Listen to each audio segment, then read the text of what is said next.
Marowak is the kind of town you can drive through in 5 minutes. About 2,500 people live here. Quiet streets, old buildings, slow afternoons. Nothing ever happens, except at the church. St. Alina's sits at the edge of town, towering way too big for a place like this. A mountain of stone and twisted iron gates, its steeple clawing at the sky. People still go there like clockwork. Monday afternoons, the bells chime. The townsfolk gather. Rain or shine, they walk in with blank faces. They walk out just the same. I never went. Until today. It wasn't curiosity. I was just following Mason like I always do. He said we were going to cut through the church grounds to make it to his uncle's shop quicker. But when we crossed the yard, the door creaked open by itself. We paused. The church loomed above us, windows dark, no one inside. Or so we thought. I felt a pull, like something in me wanted to step inside. Mason did, so I followed. Inside it was too quiet. The air was thick, wet. Pews stretched endlessly forward. The walls looked like they were breathing, like the stone had veins pulsing just beneath the surface. The emergency alert hit my phone. Emergency alert. Avoid churches at night. Extreme danger. I looked up. It was still broad daylight. But the church, it was dark inside. Like the sun couldn't touch this place. Mason wandered toward the altar, his body stiff, his head twitching. He wasn't answering me. I kept calling his name, but he just walked forward, his hands twitching like he wasn't controlling them. Then I saw it. Something long and pale slipped out from under the altar. Dozens of arms. Thin, too thin. They grabbed Mason's legs and dragged him down with impossible speed. His scream cut short like it was swallowed. Blood sprayed across the walls. I ran. I turned and sprinted, but the door slammed shut in front of me. I heard wet footsteps behind me. Faster, closer. I dove into a side room and locked the door. I could hear it breathing on the other side. It dragged something heavy and wet across the floor. I think it was Mason. My phone buzzed again. Emergency update. If you entered, you must not leave. They will follow. They will call to you. Do not answer. From the other side of the door, I heard Mason's voice. Let me in. It's me. I'm fine now. His voice was wrong, like someone else was wearing it. I didn't answer, but now I hear more footsteps coming. The Monday gathering must be over. People are returning to the church. I don't know if there's still people. Don't know how long I sat there, hiding. My back pressed against the door, hand clamped over my mouth to keep my breathing quiet. Mason's voice kept coming. Come on, man. I'm okay now. Just open the door. But it was wrong. Too calm. Too steady. Like something pretending to be him. And after a while, it started using other voices. My mom's. My sister's. Even mine. All whispering. All begging. Then the scratching started. Fingernails clawing at the door. Slow and deliberate. The sound drilled into my skull until I thought I'd go insane. But then, the bells rang again. Dong, dong, dong, and light poured through the cracks of the old wooden door. Morning. The thing on the other side froze. For the first time, it didn't speak. It hissed, low like an animal caught in a trap. I heard it drag Mason's body, or what was left of him, away, fast and sloppy. The wet dragging echoed down the hall. I could smell blood baking in the morning heat. I cracked the door open. The church was empty. Dust floated in the sunlight cutting through the stained glass windows. It almost looked normal again. Almost. The floor was smeared with dried blood. Bones. Teeth. Clothing torn to ribbons. I bolted out of there and sprinted down the street, not stopping until I reached the town square. People were out, watering their plants, drinking coffee. Like nothing happened. Like they didn't hear the screams. The church bells chimed softly in the distance, but nobody reacted. My phone buzzed. Emergency update. Churches are dormant during daylight. Danger returns at sunset. Do not enter. Do not stay. I glanced over my shoulder. The church door was still open, and even though the sun was up, I could see something tall and pale standing in the doorway, watching. It didn't move. It didn't need to. The sun would set eventually. I didn't go home. I didn't know if I could trust home anymore. I sat in the park, shaking, watching the church from a distance. People passed by like the morning was any other day, smiling, laughing. A few of them walked toward the church for the usual Monday afternoon gathering. I wanted to scream at them to stop, to tell them what happened, but I didn't. Something in me knew it wouldn't matter. I was there when Mason died. I heard the things in that place. I saw them, and somehow these people still walked in like nothing was wrong, like something was making them. I checked my phone all day. No new alerts, no warnings. It was quiet, too quiet. But when I went to the gas station to charge my phone, the cashier, an old man with sunken eyes, looked at me and said, "You went in, didn't you?" I froze. Before I could answer, he just shook his head and muttered, "They'll come for you tonight." That was all he said. He wouldn't speak to me again. When the sun began to set, panic set in. I ran home, locked the doors, nailed the windows shut, turned on every light I could. My phone buzzed again. Emergency update. If you entered, they will return for you at nightfall. Stay in well-lit areas. They hate the light. The last bit wasn't comforting. It meant I was being hunted. The sun slipped away. The streets turned black. And then I heard the bells. Dong, dong, dong. The walls of my house trembled. Then came the knocks. 3 soft taps on the front door. Then the back. Then the windows. Voices followed. Dozens of them. Whispering. Laughing. Some screaming. "Mason says hi. Let us in. You forgot something. It's cold out here. Come to church." I pressed my back to the door, clutching the closest thing I could find. A metal flashlight. The power flickered. The lights dimmed. I swung the flashlight wildly, breathing so hard I nearly passed out. The knocking stopped, but then I heard breathing behind me. The light above me blinked out. The emergency alert screamed from my phone one last time. Final warning. If the light goes out, it's already inside. I turned around. Something was there.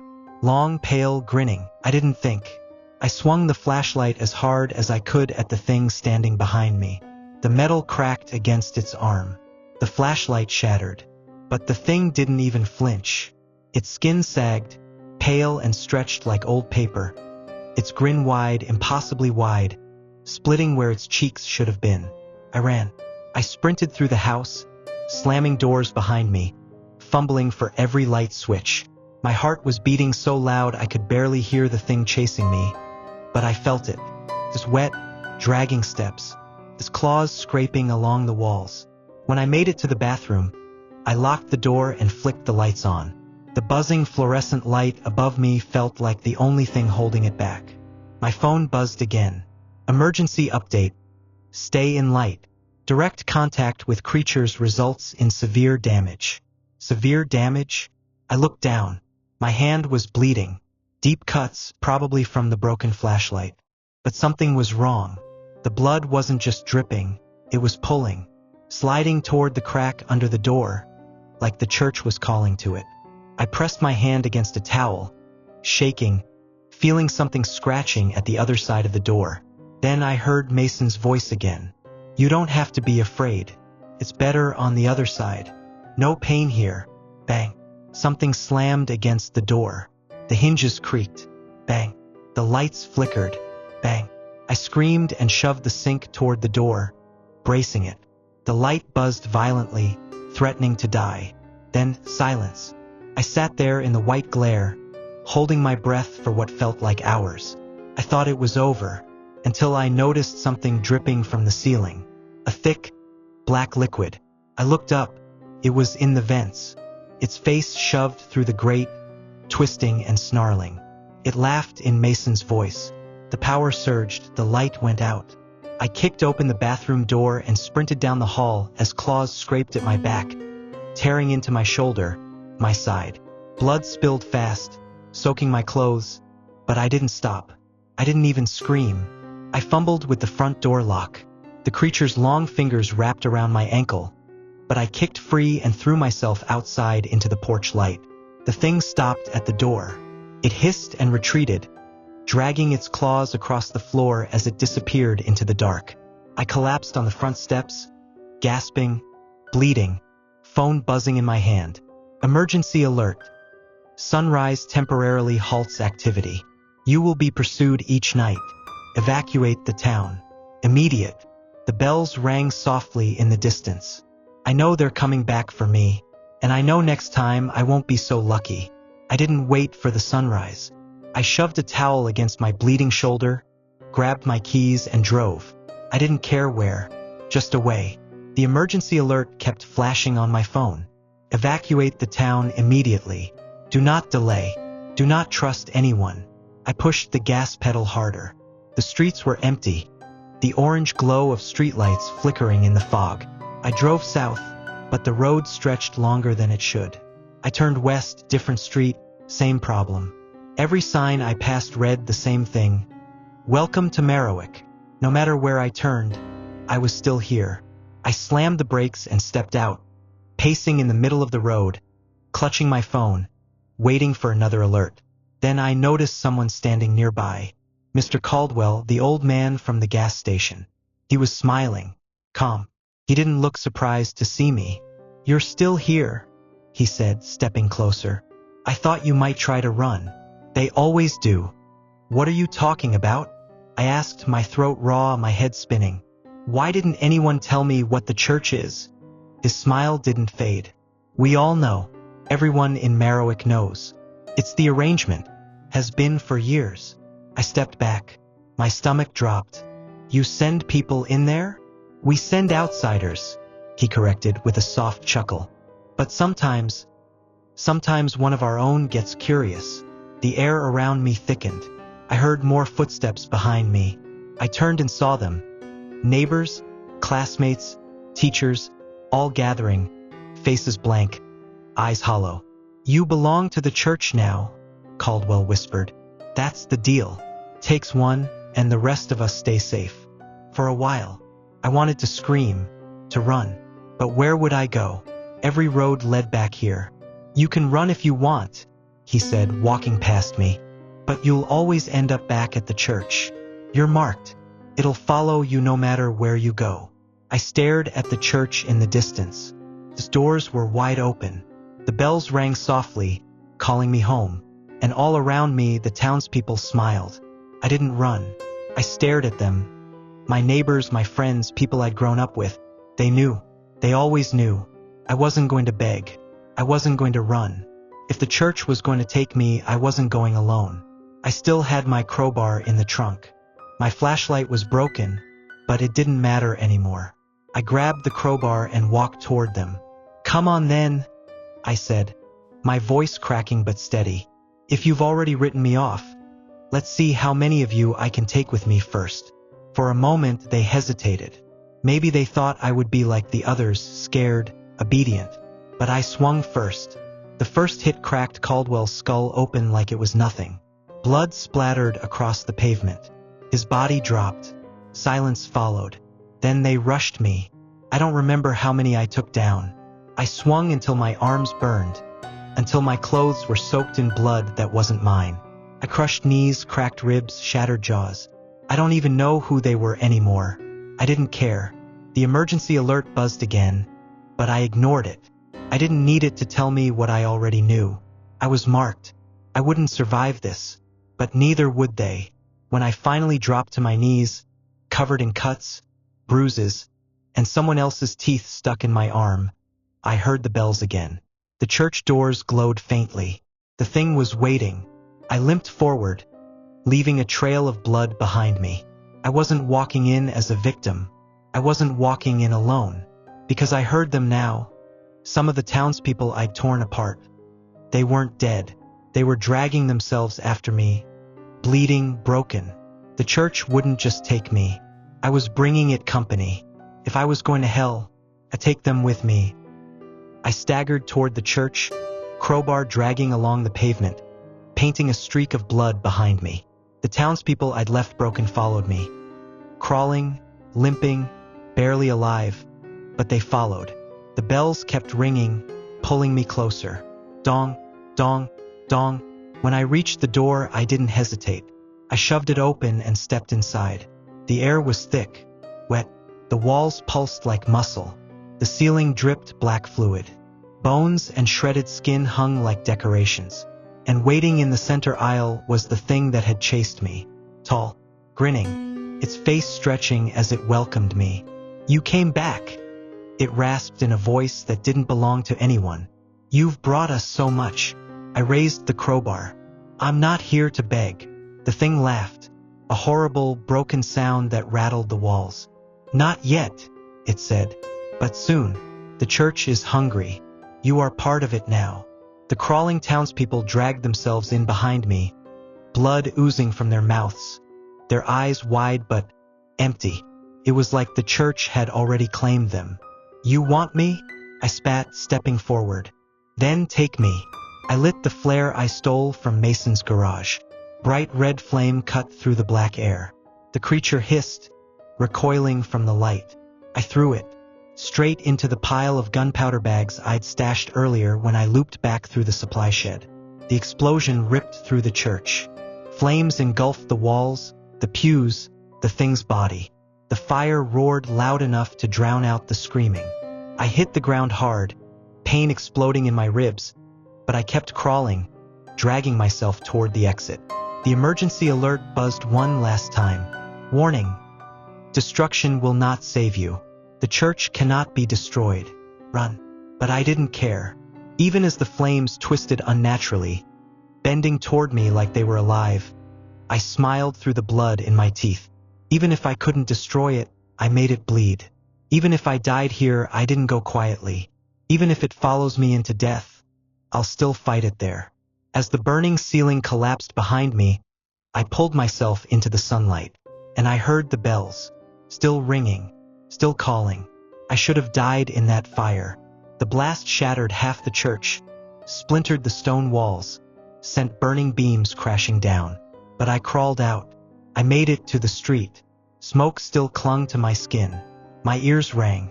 My shoulder was torn. My legs barely worked. But I lived. People gathered around me, not to help, not to stop me. They just watched, silent. The townspeople I'd attacked, those I'd broken and burned, stood up. No anger, no fear, just that same hollow smile. "You've done well," Caldwell's voice came from somewhere behind me. "You've done exactly what it wanted." I spun around, nearly collapsing. Caldwell stepped out from the smoke, perfectly unharmed. His skull wasn't crushed. His head wasn't split open. He'd never died. None of them had. "The church doesn't die," he said softly. "It moves, it spreads, it survives." I shook my head, blood dripping into my eyes. "I destroyed it. You carried it out yourself." The emergency alert buzzed. "Emergency update. Church has attached. Carrier status confirmed. Danger is mobile." I felt it then, the weight in my chest, the pulsing under my skin, the itch at the base of my skull. I'd been bleeding since I left the church, but it wasn't just blood now. It was black, thick, moving. I fell to my knees, clawing at my skin, feeling something shift beneath it. The bells weren't ringing from the church anymore. They were ringing from inside me. "You're the new door," Caldwell whispered, leaning down close. "Wherever you go, the church will follow." I looked up at the people surrounding me. They weren't afraid. They were grateful. I wasn't the sacrifice. I was the replacement. The church didn't burn. It just changed. Emergency alert. Danger has become mobile. Avoid the carrier. Avoid the carrier. My phone slipped from my hand as I heard the bells roar inside my head, louder than ever, and I smiled. If I was the church now, then I would bring the nightmare to them. The bells never stopped. Even as I stumbled through the empty streets, dragging the weight of the church inside me, they kept ringing. Not in the air, not from the broken tower behind me. They rang in my bones, in my blood, in my skull. Emergency update. Carrier is highly contagious. Danger will spread. Termination recommended. I knew what that meant.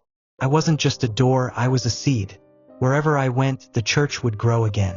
The walls would rise around me. The hunger would return.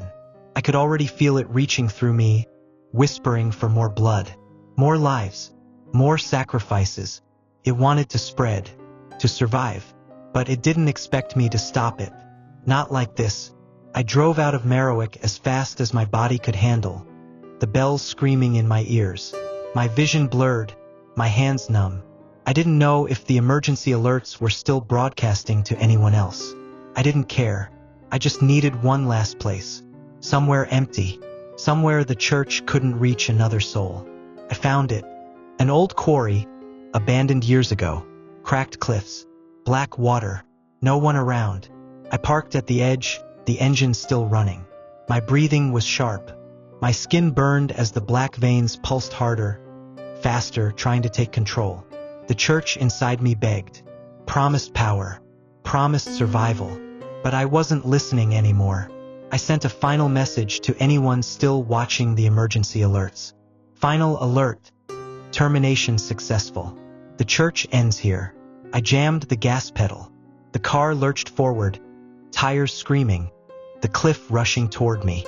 And just before the plunge, I thought I heard Mason's voice again. It's okay. We'll wait for you. The water swallowed me whole. Darkness. Silence. The bells finally stopped. And for the first time since this all began, I felt free.